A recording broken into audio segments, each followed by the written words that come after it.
எந்த இன்ஃபர்மேஷன் எதை கிடைக்குங்க? கையில இருக்கு. அப்ப ஆண்டவருடைய அடையாளம் சொன்னாலே நிறைவேற செய்யலாம் பார்க்க முடியுமா முடியாதா?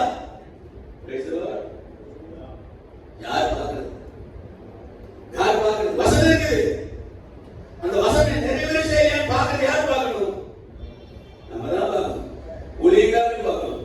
பிரசங்கத்தை செய்யணும். ஒரு விசுவாசிகள் பார்க்கணும். ஆனா நமக்கு அது நேரம் இல்லையே. ஐயா, கர்த்தருக்குள்ளே தயவுசெய்து கவனிங்க.